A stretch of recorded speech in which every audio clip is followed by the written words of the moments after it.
Hello students, our today's topic is literary devices.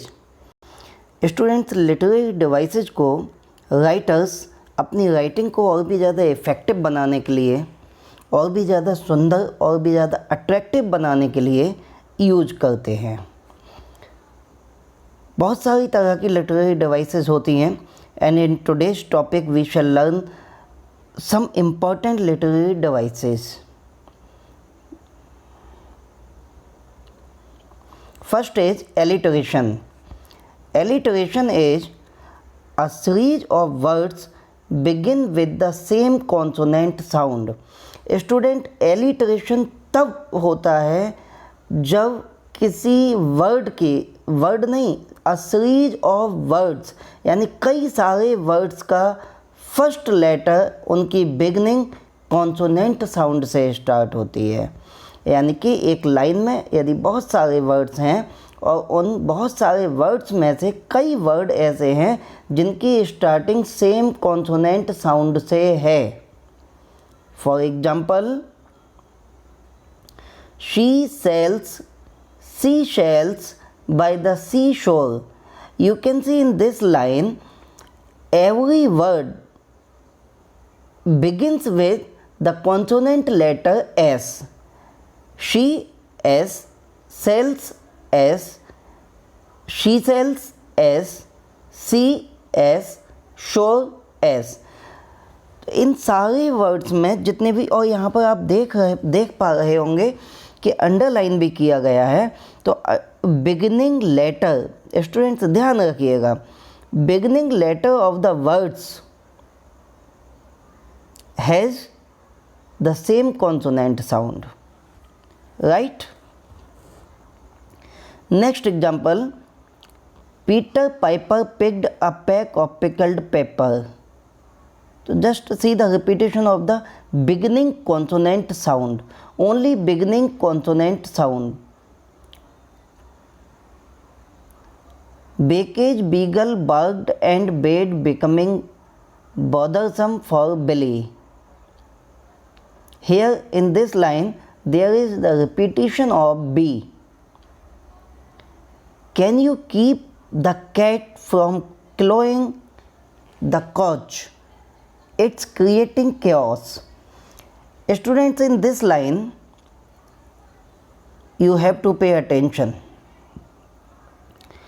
Can, देखिए यहाँ पर can beginning pronunciation is K, and keep also begins with K, then cat also begins with K।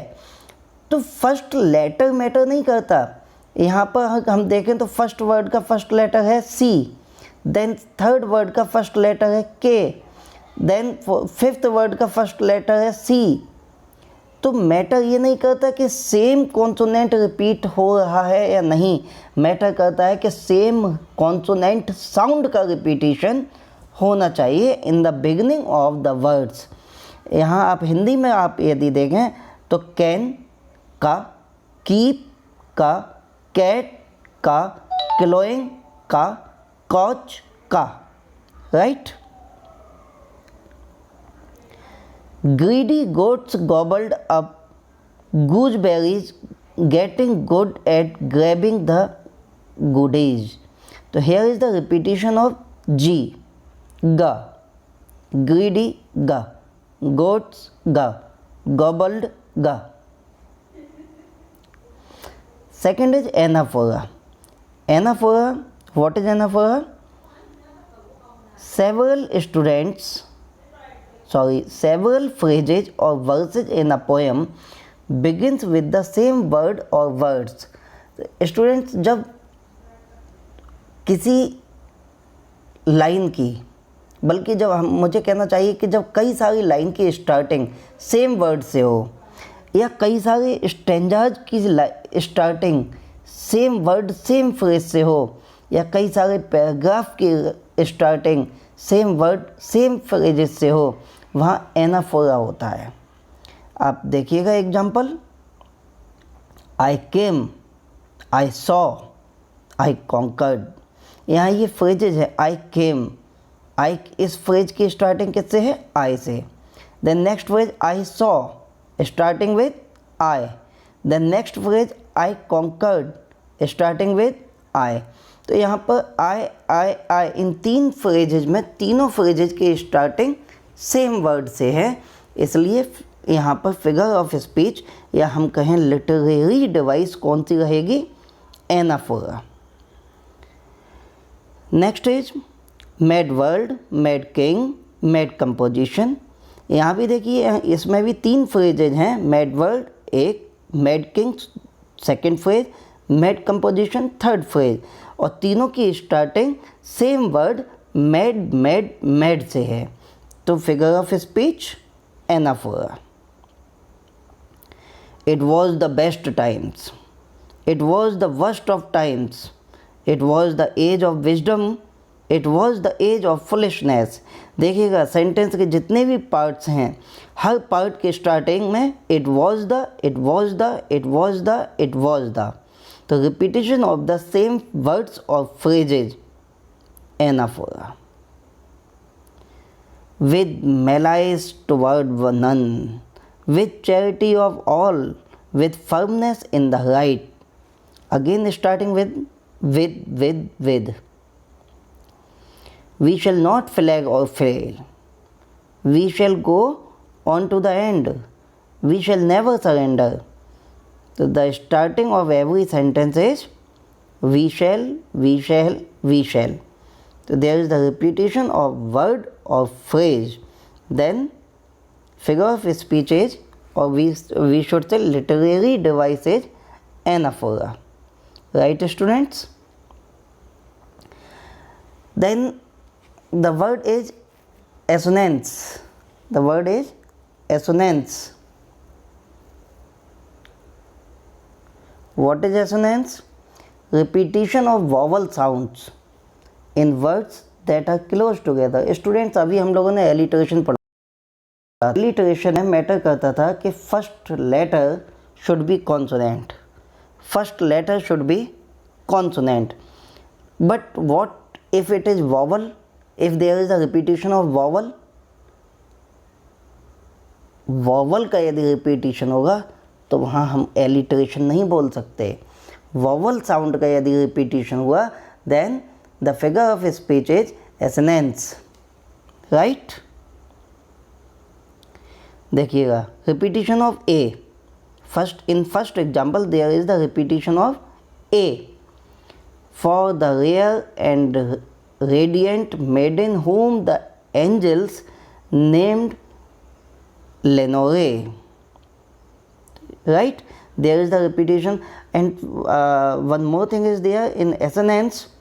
There is no compulsion, there is no necessity that the vowel sound should be in the starting of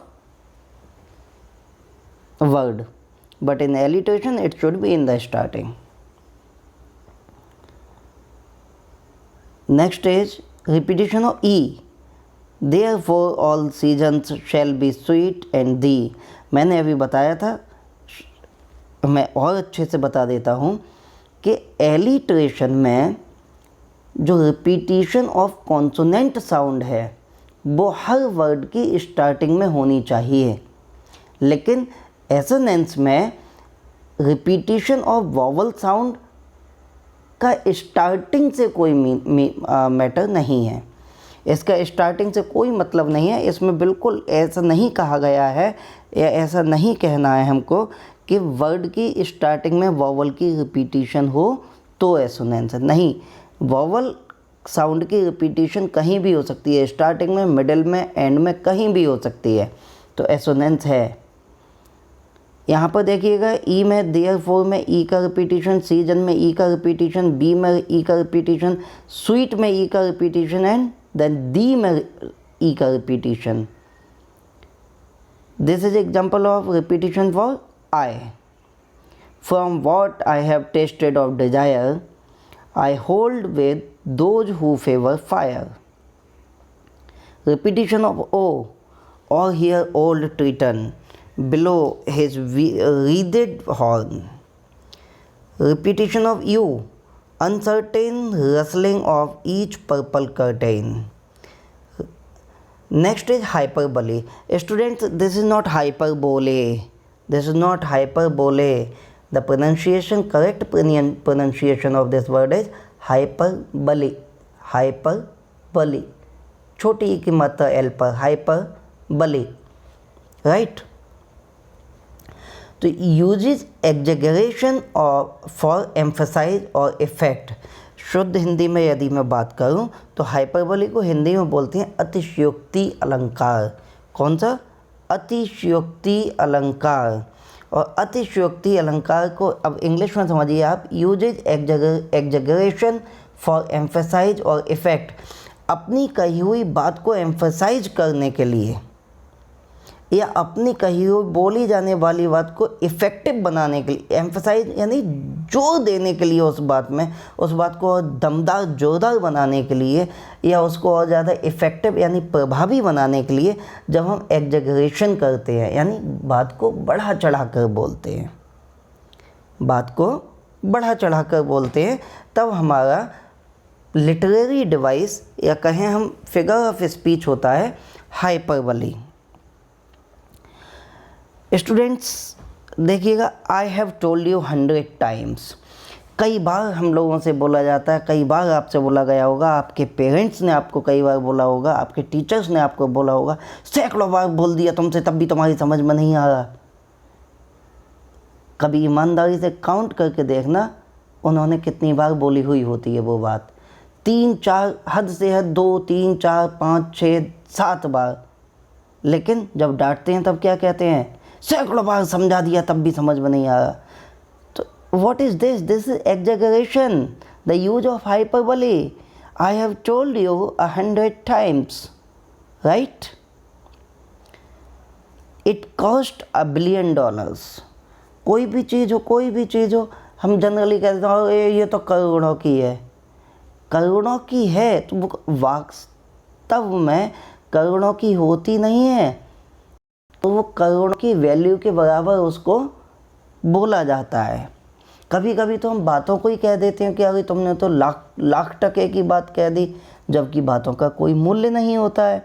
लेकिन फिर भी emphasise करने के लिए, अपने sentence को, अपने statement को इफ़ेक्टिव बनाने के लिए हम एग्जेगरेशन कर देते हैं. I could do it for ever. ये काम तो मैं कभी भी कर सकता हूँ, हमेशा कर सकता हूँ ये काम तो. लेकिन स्टूडेंट्स, कभी भी किसी भी काम के लिए ऐसी पॉसिबिलिटी नहीं है कि आप हमेशा कर सकें. मान लीजिए आपको कोई आसान सा काम दिखा, पढ़ने का काम है, बोला भाई मैं तो लगातार पढ़ सकता हूँ, मैं तो हमेशा पढ़ता रह सकता हूँ. स्टूडेंट्स, पढ़ने के सिवाय भी और भी वर्क होते हैं. आपको सोना भी है, आपको फ्रेश भी होना है, आपको नहाना धोना भी है. तो ऐसा तो पॉसिबल नहीं है ना कि सोते टाइम भी आप पढ़ लें, आप नहाते टाइम भी पढ़ें. ऐसा पॉसिबल नहीं है ना. तो कोई भी वर्क बिल्कुल भी पॉसिबल नहीं है कि आप हमेशा हर टाइम कर सकें. लेकिन बात को एम्फसाइज बनाने के लिए, एम्फसाइज करने के लिए ऐसा बोल दिया जाता है. She is older than dirt. She is older than dirt.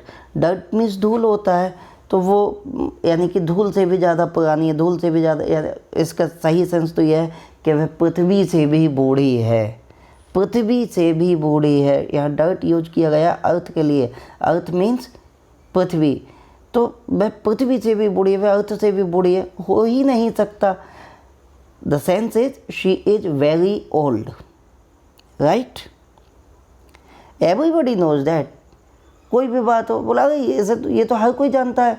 हर कोई कैसे जान सकता है किसी बात को? मान लीजिए आपके एरिया में कोई इंसिडेंट हुआ है और आपने कह दिया, बोला तो सबको पता है. आपके एरिया के लोगों को ही तो पता होगा, अमेरिका के लोगों को तो नहीं पता होगा ना, इटली के लोगों को तो नहीं पता होगा ना. और मान लीजिए कोई ऐसा इंसिडेंट है जो सबको पता हो सकता है 1-2 साल के बच्चे को नहीं पता हो. समझ में आया? तो कोई भी बात ऐसी नहीं हो सकती जो सबको, हर किसी व्यक्ति को पता होगी, कभी नहीं हो सकता ऐसा. लेकिन अपनी बात को एम्फसाइज करने के लिए, इफ़ेक्टिव बनाने के लिए हम एग्जेगरेट कर देते हैं, और जैसे हम फिगर ऑफ स्पीच होता है hyperbole. Next is euphemism. Euphemism students बहुत ही सुंदर लिटरेरी डिवाइस है, बहुत ही अच्छी लिटरेरी डिवाइस है, बड़ा आनंद आएगा इसको पढ़ने में। अ माइल्ड, इनडायरेक्ट और vague term substituting for a harsh, blunt और ऑफेंसिव टर्म। जब हमें किसी से कोई ऐसी बात कहनी हो जो किसी के लिए हार्श लगे, यानी कटु लगे, कटु बात लगे, ब्लंट हो, ब्लंट यानी एकदम स्पष्ट बात हो, और इतनी स्पष्ट हो कि हम उस किसी पर्सन के फेस पर स्ट्रेट फॉरवर्ड बोल नहीं पाएँ। ऑफेंसिव टर्म, ऐसी टर्म जो दूसरे को सुनने में बुरी लगे। तो इन चीज़ों को सीधे सीधे ना बोलकर हम माइल्ड, इनडायरेक्ट एंड थोड़ा सा इनडायरेक्ट वे में बोल देते हैं, थोड़ी सी वेज टर्म का यूज, वेज यानी अनक्लियर टर्म का यूज कर देते हैं। वहाँ पर आप एग्जाम्पल देखेंगे आपको बहुत अच्छे से समझ में आएगा। और स्टूडेंट्स, ये वो फिगर ऑफ स्पीच है जो सुबह से लेकर शाम तक आप पता नहीं कितनी बार बोलते होंगे। देखिए, अ little thin on top, a little thin on top meaning होता है इसका going bald. Going bald means गंजा होना। अगर हम किसी से सीधे सीधे कहेंगे बोले आप गंजे हो रहे हो, उसको बुरा लगेगा। आप प्यार से कहिए you are getting a little thin on top, you are getting a little thin on top, उसको बुरा ही नहीं लगेगा। क्यों? क्योंकि इट इज़ माइल्ड इनडायरेक्ट, थोड़ा सा इनडायरेक्ट वे हो गया। आप किसी से कहें बोला आप तो बहुत मोटे हो, आप सीधा सीधा बोलना, बोल मोटा, मोटा बोल दीजिए किसी फैट पर्सन को। यदि आप मोटा बोलेंगे तो उसको बुरा लगेगा। और आप वहीं प्यार से माइल्ड इनडायरेक्ट वे में बोल दीजिए खाते पीते घर के लगते हो, बुरा नहीं मानेगा। तो दिस इज़ द यूफेमिज्म। हमने मोटे को मोटे की जगह कहा कि खाते पीते घर के हो, तो this is use of euphemism. Next is homeless instead of bomb. Bomb means students आवारा लोग होते हैं, बंजारे लोग होते हैं, तो बंजारों को हम बंजारा ना कह के होमलेस बोल दें। लेटिंग him go instead of firing him. Firing him means students किसी को जॉब से निकालना। हम जॉब से निकालने के लिए हम सीधा किसी से कहें बोले फायर हिम आउट, निकाल दीजिए इसको, तो सुनने वाले को बुरा लगे। हम कहें लेट हिम गो, जाने दो। Passed away instead of died. हम हिंदी में भी यदि कोई एक्सपायर हो जाता है तो हम सीधे सीधे ये बोलने की जगह हम कोशिश करते हैं कि हम डायरेक्टली ना बोलें कि मान लीजिए किसी का नाम है कि राम सेवक, तो हम सीधा सीधा नहीं कहते हैं कि राम सेवक मर गए, हम उसको थोड़ा राम सेवक जी गुजर गए, राम सेवक जी गुजर गए। तो हमने डाई वर्ड का यूज ना करके हमने पास्ट अवे वर्ड का यूज किया। हम ये नहीं कहेंगे कि he has died, he has passed away, right. Next is economical with the truth instead of liar. हम लायर मीन्स झूठा। अगर हम किसी से सीधा सीधा ये कहें बोले तुम तो बड़े झूठे हो, बुरा मानेगा, सुनने में ऑड लगेगा, बोलने में भी ऑड लगेगा यदि कोई हमारे सामने रिस्पेक्टिव पर्सन बैठा है। और हम वहीं कहें बोले आप सच बोलने में बड़ी कंजूसी करते हो, मुस्कुरा के बात टल जाएगी। इसी तरह से इंग्लिश में हम कहें यू आर अ लायर, तो बात खराब होगी। उसमें हम प्यार से डायरेक्ट वे में कहते हैं you are economical with the truth, बड़े सोच समझ के सच बोलते हो। तो ये these are the indirect way of speaking harsh, blunt और offensive term, and the figure of speech is euphemism. Next is irony, very interesting and very important for classes 9th, 10th, 11th and 12th. When there is a contrast between what is said and what is meant, or between appearance and reality. Students, contrast means clear difference. Contrast means clear difference. तो when there is clear difference between what is said and what is meant, यानी जो कहा जाए, जो शब्द बोले जाएं और उनका जो अर्थ निकल रहा हो, इन दोनों चीज़ों में जब डिफरेंस हो, एक क्लियर डिफरेंस, साफ पता चल रहा हो कि जो बोला गया है उसका मीनिंग वो ना होकर कुछ और है, तो irony. Between appearance and reality, हमें साफ पता चल रहा हो कि जो दिख रहा है वो ना होकर सच्चाई कुछ और है, then there is figure of speech, irony. कभी कभी ऐसा होता है students, it must have happened in your class also, कि किसी स्टूडेंट के मार्क्स पुअर आते हैं, मान लीजिए 1 आउट ऑफ 10 आते हैं। जब टीचर कॉपी शो करने आते हैं तो कॉपी शो करते टाइम उनको स्पेशली उनकी कॉपी उठाकर और नाम कॉल करके बोले, Sachin you are very intelligent boy, 1 out of 10। तो यहाँ पर does the teacher really mean very intelligent? क्या वाकई में टीचर का मीनिंग सेंस यही है कि वो बच्चा, सचिन नाम का बच्चा जिसका 1 मार्क आया है आउट ऑफ 10, तो वो क्या वाकई में उसको इंटेलिजेंट कहना चाह रहे हैं teacher?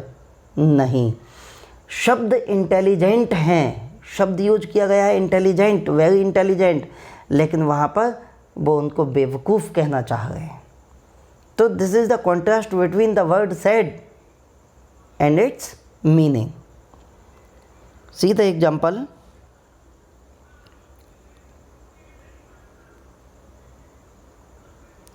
How nice, she said when I told her I had to work all weekend.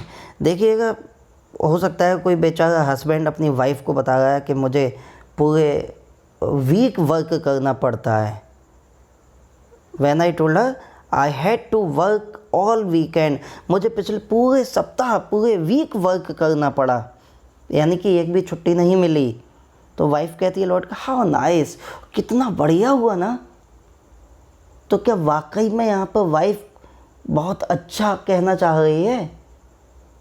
नहीं, वो यहाँ पर जो वर्ड्स बोली है उसका वैसा बिल्कुल भी मीनिंग नहीं है, मीनिंग जस्ट अपोजिट है। A traffic cop gets suspended for not paying his parking ticket. अब देखिएगा स्टूडेंट्स, ये सिचुएशनल आयरनी है। सिचुएशनल आयरनी यानी कि देखने में हमें सिचुएशन कुछ और लगती है लेकिन वाकई रियलिटी कुछ और होती है। अब यहाँ पर ट्रैफिक कॉप गेट्स सस्पेंडेड, हम ट्रैफिक कॉप से कभी भी ऐसी एक्सपेक्टेशन नहीं कर सकते कि उसे पार्किंग टिकट ना लेने की वजह से सस्पेंड किया जाए, या ट्रैफिक पुलिस को ऐसा, ट्रैफिक कॉप से, कॉप यानी पुलिस, तो ट्रैफिक पुलिस या ट्रैफिक कॉप से ऐसी एक्सपेक्टेशन हो ही नहीं सकती कि इन्होंने पार्किंग टिकट नहीं लिया हो, क्योंकि वो तो खुद ट्रैफिक रूल्स को फॉलो कराते हैं। तो दिस इज सिचुएशनल आयरनी। यहाँ पर सीधा मैं बता दूँ, यदि कभी पुलिस की वर्दी में कोई चोरी कर रहा है तो दिस इज सिचुएशनल आयरनी, क्योंकि पुलिस से ऐसी सिचुएशन हम इमेजिन कर ही नहीं सकते कि पुलिस चोरी करे, लेकिन यदि पुलिस चोरी करे तो that is situational irony, right.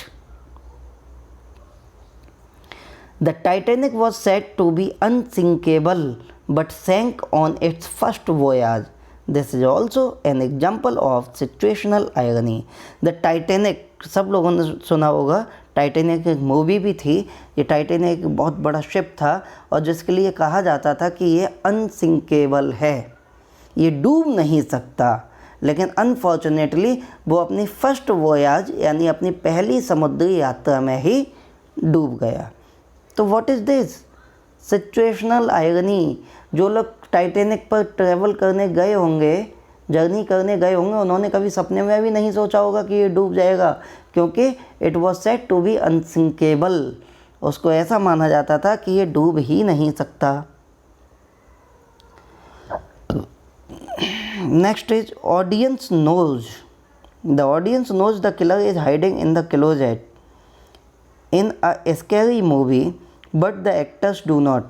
Students, ये ड्रामेटिक आयरनी है। आयरनी 3 टाइप्स की होती हैं, आपके तीनों टाइप्स के आयरनी का यहाँ पर एग्जाम्पल लिया गया है।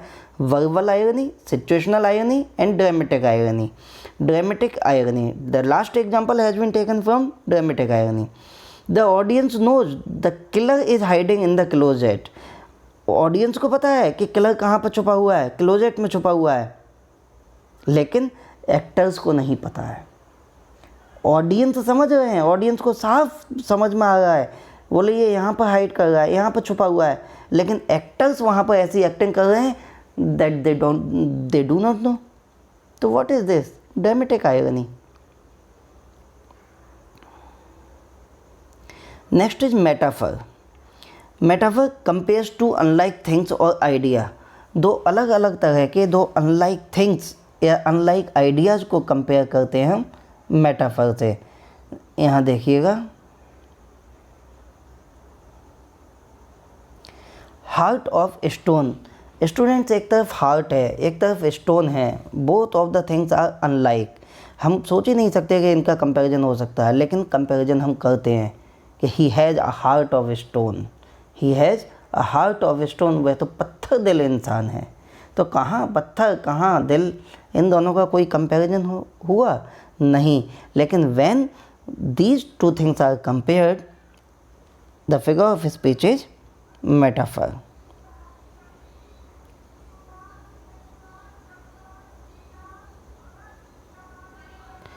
Time is money.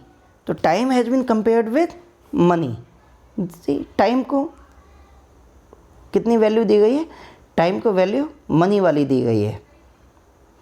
The world is a stage. World को कंपेयर किया गया है स्टेज से। शेक्सपियर ने कंपेयर किया है ये as you like it novel में। World is a stage. तो कहाँ वर्ल्ड है, कहाँ छोटा सा स्टेज, लेकिन अनलाइक थिंग्स को कंपेयर किया है तो metaphor. She is a night owl. किसी गर्ल को नाइट आउल से कंपेयर किया गया है। He is an auger. He is an auger. तो ऑगर होता है स्टूडेंट, दानव होता है, दानव, दैत्य। किसी इंसान को दैत्य से कंपेयर किया गया है, राक्षस से कंपेयर किया गया है, तो metaphor. Next is,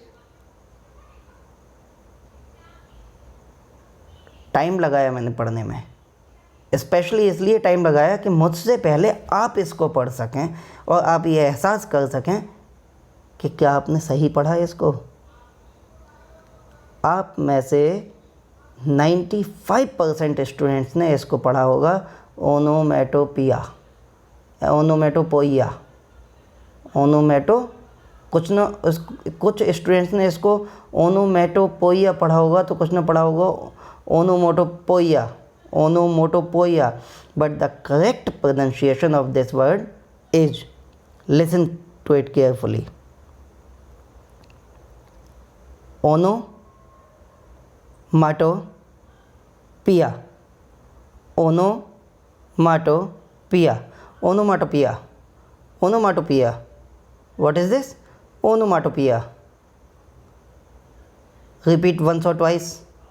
Onomatopoeia, onomatopoeia, onomatopoeia. So what is onomatopoeia? A word that sounds like what it is describing. जिस भी वर्ड को, जिस भी चीज़ को डिस्क्राइब किया जा रहा हो और उससे प्रोड्यूस होने वाली साउंड को शो करने के लिए हम कोई वर्ड का यूज करते हैं, तो वहाँ वहाँ हमारी लिटरेरी डिवाइस या फिगर ऑफ स्पीच कौन सी होती है? ओनोमाटोपिया। जैसे मैं बात करूँ, हम कहते हैं कॉइन को नीचे फर्श पर डालिए आप। कॉइन जब नीचे फर्श पर डालते हैं तो हम कहते हैं सिक्कों की खनक, सिक्कों की खनक। तो सिक्कों की आवाज़ को हमने कौन से वर्ड से डिनोट किया? खनक। तो खनक क्या हो गया? Sound of something. खनक क्या हो गया? Sound of something, and sound of something is onomatopoeia. हमने कहा मच्छर भिनभिनाना, मच्छर भिनभिनाता है, मच्छर कान पर भिनभिनाता है। तो मच्छर कान पर क्या करता है? भिनभिनाता है। उसकी जो साउंड है, उसकी साउंड को हम रिप्रेजेंट कर रहे हैं कौन से वर्ड से? भिनभिनाने से। तो भिनभिनाने वर्ड में फिगर ऑफ स्पीच कौन सी हुई? Onomatopoeia. Let us see the example. Whoosh, splash, पानी में छपाक। पानी में जब हम हाथ मारते हैं या हम कोई भी चीज़ स्टोन थ्रो करते हैं वाटर में, किसी भी वाटर बॉडी में, तो जो छपाक की आवाज़ होती है that is splash. Buzz, buzz मच्छर के, मक्खी के भिनभिनाने के लिए बज़। क्लिक, मोबाइल से जब हम फ़ोटो खींचते हैं तो क्लिक की साउंड प्रोड्यूस होती है। चिंक, आपके पैसों की खनक को चिंक बोल देते हैं। तो ये सब आपके साउंड रिप्रेजेंटिंग वर्ड्स थे, इसलिए इन सारे वर्ड्स में फिगर ऑफ स्पीच होता है onomatopoeia. Next is oxymoron. Students, oxymoron in Hindi it is known as विरोधाभास। विरोधाभास, विरोधाभास अलंकार। Two contradictory terms used together. इसमें दो कॉन्ट्राडिक्टरी टर्म्स को एक साथ यूज किया जाता है। Contradictory, contradictory means having opposite meaning, having opposite sense, having opposite idea, right students? तो सीधा एग्जाम्पल, ओपन सीक्रेट। अब सोचने की बात यह है कि सीक्रेट होता है जिसको सीक्रेट रखा जाए, जिसके बाद जिसको ओपन ना किया जाए, लेकिन ओपन सीक्रेट दोनों अपोजिट बातें हो गई। अगर ओपन है तो सीक्रेट नहीं है, और सीक्रेट है तो ओपन नहीं हो सकता। But sometimes such types of words are used together. So in that case figure of speech is oxymoron.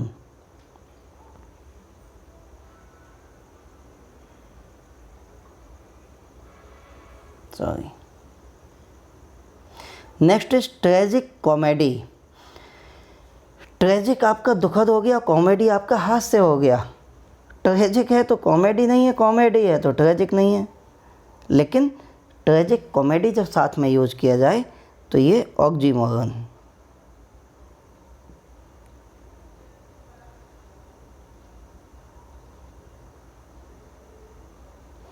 Seriously funny. Students, फिर वही बात, जहाँ सीरियसनेस है वहाँ फन नहीं हो सकता, और जहाँ फन है वहाँ सीरियस नहीं हो सकता। लेकिन जब दोनों चीज़ें एक साथ हों, सीरियसली फ़नी, तो ऑक्सीमोरन। ओरिजिनल कॉपीज़, कॉपी कभी ओरिजिनल नहीं हो सकती, कॉपी कभी ओरिजिनल नहीं हो सकती, लेकिन जब ओरिजिनल कॉपी है तो ऑक्सीमोरन। एग्जैक्ट एस्टिमेट, एस्टिमेट होता है स्टूडेंट्स अनुमान लगाना, और अनुमान कभी एग्जैक्ट नहीं होता है। अनुमान कभी एग्जैक्ट नहीं हो सकता, लेकिन जब हम कहें कि एग्जैक्ट एस्टिमेट करना है हमको, तो there is the use of oxymoron. Next is personification. Personification, giving human qualities to non living things और आइडियाज़। किसी नॉन लिविंग में यदि हम ह्यूमन क्वालिटी शो करें, या किसी आइडिया में हम ह्यूमन क्वालिटी शो करें, then there is personification. The flowers nodded.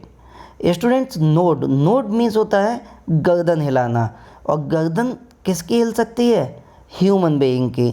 लेकिन यहाँ फ्लावर्स को गर्दन हिलाते हुए बोला गया है, तो इसमें क्या फ्लावर्स में पर्सन की क्वालिटी यानी ह्यूमन बीइंग की क्वालिटी को डिनोट किया है। That's why figure of speech is personification. In Hindi it is known as मानवीयकरण। Flowers nodded. See snowflakes danced. Snowflakes यानी बर्फ़ के जो स्नोफॉल जो होता है, तो जो स्नो के छोटे उड़ते हुए पार्ट्स आते हैं उनको स्नोफ्लेक्स बोलते हैं। तो स्नोफ्लेक को यहाँ पर डांस करते हुए बोला गया है, लेकिन डांस कौन करता है? Human being. Thunder grumble. Grumble का मीनिंग स्टूडेंट बड़बड़ाना होता है, और बड़बड़ाने की क्वालिटी किसकी होती है? ह्यूमन बीइंग की। लेकिन यहाँ थंडर तूफान को ग्रम्बलिंग करते हुए शो किया गया है। Personification. Fog crept in. Crept का मीनिंग होता है रेंगना, creep. This is the second form of creep. तो रेंगता कौन है? Person, living being. यहाँ पर किस में क्वालिटी शो की गई है? ये क्रीप करने की, फॉग में। और फॉग नॉन है, जब नॉन लिविंग में लिविंग की क्वालिटी शो की गई, then it became personification. The wind howled. Howled means भी शाउट करना होता है, और शाउट कौन कर सकता है? Living being. तो और ये क्वालिटी किस में शो की गई है? विंड में।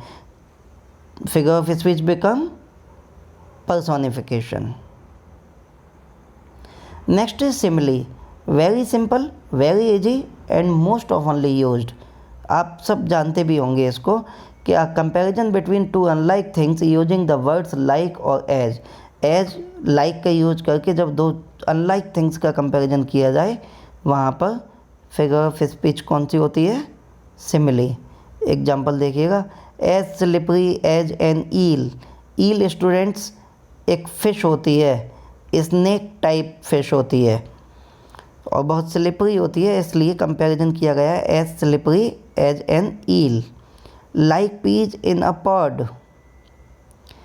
As blind as a bat. Eats like a pig. As wise as an owl. Next is synecdoche. Synecdoche नहीं, synecdoche. Synecdoche, synecdoche. Right. When a part represents the whole or the whole is represented by a part. जब किसी part को whole से या किसी whole को part से represent किया जाए the figure of speech is synecdoche. Students सोच रहे होंगे कि कैसे पार्ट को होल से और होल से पार्ट को. मैं आपको एक इंटरेस्टिंग एग्जांपल देता हूँ, आपके एक बार में समझ में आ जाएगा ये. आप ये बताइए मुझे, जब पाकिस्तान और इंडिया का मैच हो रहा होता है और इंडिया मैच जीत जाती है, क्रिकेट मैच की बात कर रहे हैं, इंडिया क्रिकेट मैच जीत जाती है तो हम बहुत खुश होते हैं, बहुत खुश होते हैं, पटाखे छोड़ते हैं और क्या कहते हैं? इंडिया मैच जीत गई, इंडिया मैच जीत गई. क्या वाकई में इंडिया खेली होती है? नहीं. इंडिया का एक छोटा सा पार्ट, केवल 12 और 16 प्लेयर्स वहाँ पर खेल रहे होते हैं. तो एक छोटे से पार्ट को हम रिप्रेजेंट करते हैं होल से. एक छोटे से पार्ट, केवल 12 लोगों की टीम को, केवल 15-16 लोगों की टीम को हम रिप्रेजेंट करते हैं किससे? पूरे इंडिया से. तो this is whole is represented by part. Sorry, part is represented by whole. एक छोटे से पार्ट को रिप्रेजेंट किया गया किससे? होल इंडिया से. दूसरी तरफ मैं आपको एक और एग्जांपल देता हूँ. जब हमें किसी से कहना होता है कि तुम यहाँ मत आना, जब हमें किसी से कहना हो बोल तुम यहाँ ना बंद कर दो, तो हम उससे क्या कहते हैं? हम जब गुस्से में होते हैं तो कह देते हैं अपना थोपड़ा लेके चला जाए यहाँ से, अपना थोपड़ा लेकर चला जाए यहाँ से. यानी अपना मुंह लेकर, अपना चेहरा मत दिखाना मुझे कभी, अपना मुंह मत दिखाना मुझे कभी, अपना मुंह मत दिखाना मुझे कभी. लेकिन मुंह, यहाँ हम ये थोड़ी कहना चाह रहे हैं कि अपना मुंह मत दिखाना यानी मुंह को घर छोड़ाना बाकी आ जाना. नहीं, हम यहाँ पे एक छोटे से पार्ट से डिनोट करना चाह रहे हैं होल को. छोटे से पार्ट, उसकी बॉडी के एक छोटा सा पार्ट, केवल फेस से डिनोट करना चाह रहे हैं होल को. I don't want to see your face. मैं आपका फेस नहीं देखना चाहता, यानी I don't want to meet you. मैं आपसे मिलना नहीं चाहता. ठीक है स्टूडेंट्स, मैंने पहले एग्जांपल लिया इंडिया की टीम का, जहां हमने होल से डिनोट किया एक पार्ट को. इंडिया वर्ड का यूज करके उन 12 लोगों को इंडिकेट किया. इंडिया मैच जीत गई, तो वर्ड हमने यूज किया इंडिया, लेकिन वाकई में जीता कौन था? वो 12, 15, 16 लोगों की टीम, केवल क्रिकेट टीम. तो होल से पार्ट को डिनोट किया. सेकेंड एग्जाम्पल में कि I don't want to see your face, हमने फेस से उस पर्सन की कंप्लीट बॉडी को डिनोट किया. तो this is part to whole, part to whole. Let us see some other examples. Wheels, a car. Students, car को हम wheel कहते हैं, व्हील्स भी बोलते हैं. जैसे एक एग्जांपल है sale on wheels. Sale on wheels का मतलब सेल बोलते हैं मोबाइल फ़ोन को और व्हील्स बोलते हैं कार को. तो इस पर ऐसे लिखने के लिए आता है कि राइट एन ऐसे ऑन सेल ऑन व्हील्स, यानी कि कार चलाते समय फ़ोन का यूज करने पर एक निबंध लिखिए सेल ऑन व्हील्स. तो wheels, the word wheels is used for car. तो एक छोटा सा पार्ट होल बॉडी को डिनोट करता है. तो this is part to whole. Second is police. The police one policeman, the police has come. एक पुलिस भी आ जाए तब भी हम यही कहते हैं कि पुलिस आई है। तो पार्ट टू होल, हम एक पार्ट को इंडिकेट किससे कर रहे हैं? होल से। प्लास्टिक,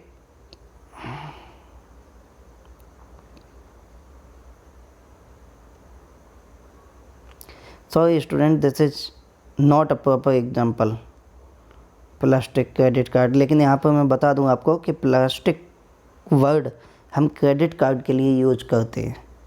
प्लास्टिक वर्ड हम क्रेडिट कार्ड के लिए यूज करते हैं, लेकिन ये एग्जाम्पल इस फिगर ऑफ स्पीच का प्रॉपर नहीं है। Hand aliens, hand alliance, hand means alliance, alliance means साथी, पार्टनर। हम देखिएगा जब हम रिश्ता लेकर, जब कहीं पर कोई रिश्ता लेकर जाता है तो क्या कहता है कि हम आपके बेटे का हाथ मांगने आए हैं, या हम आपकी बेटी का हाथ मांगने आए हैं। हाथ थोड़े ही मांग रहे होते हैं वो, हाथ उनके बेटे का या बेटी का हाथ केवल एक बॉडी का एक छोटा सा पार्ट है। तो they are denoting whole with the help of only one part of the body. तो part to whole, this is the हाथ से वो पूरा बेटा मांग लेते हैं। हाथ बोलते हाथ हैं लेकिन पूरा बेटा मांगते हैं या पूरी बेटी मांगते हैं। We have come to ask for your daughter's hand, हम आपकी बेटी का हाथ मांगने आए हैं।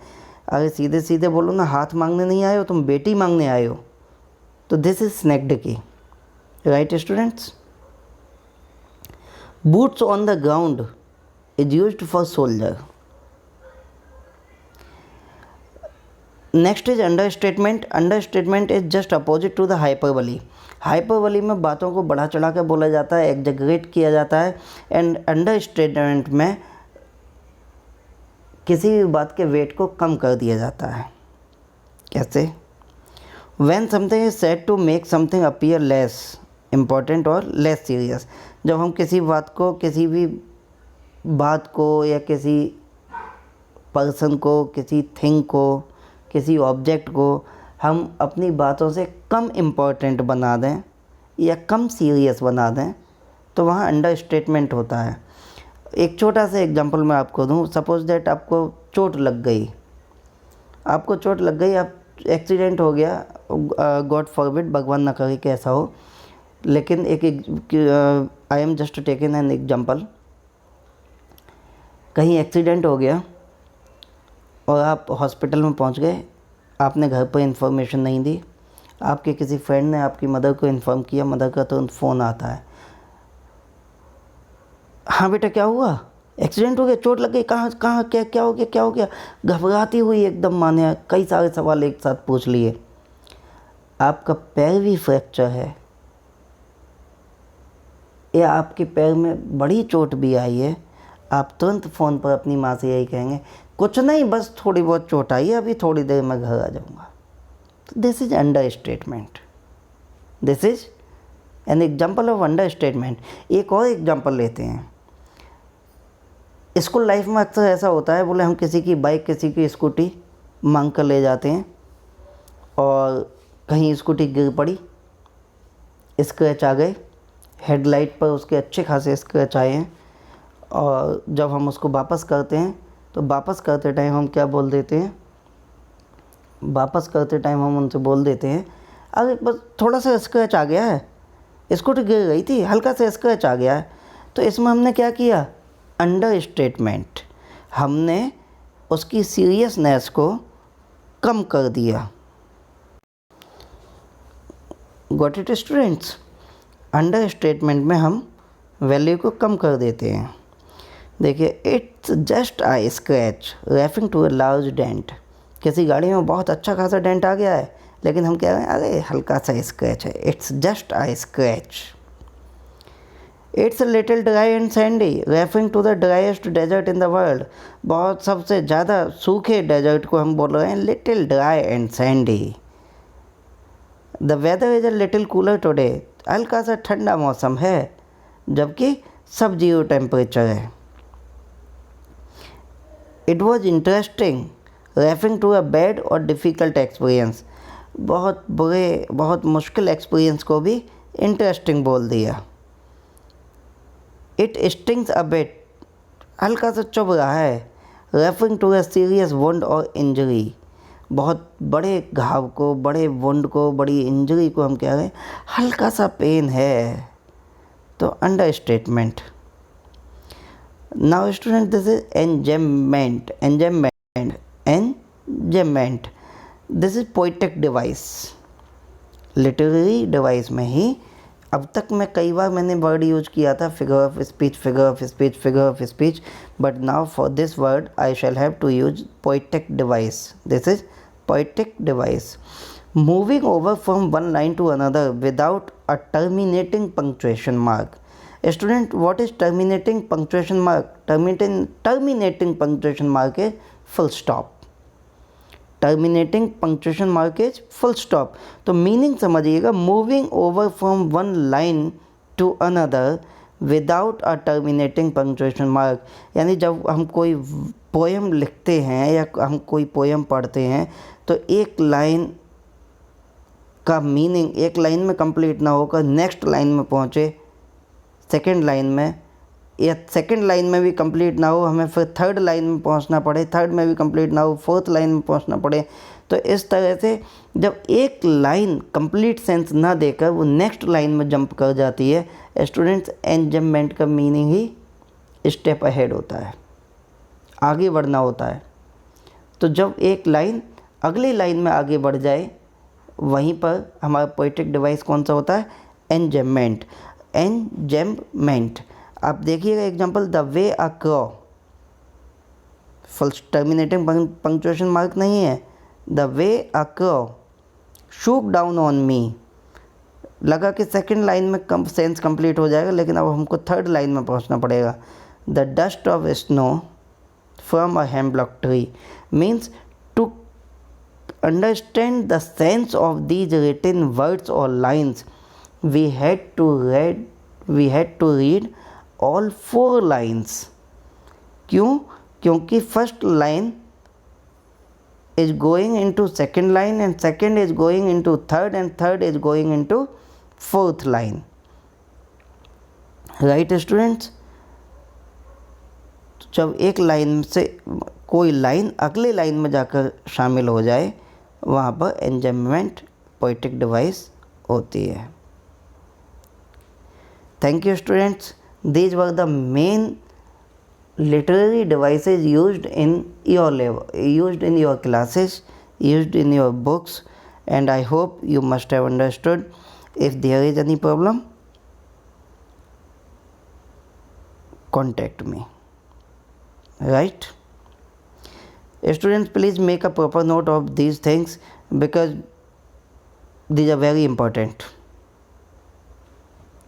Okay, have a nice day. Bye bye.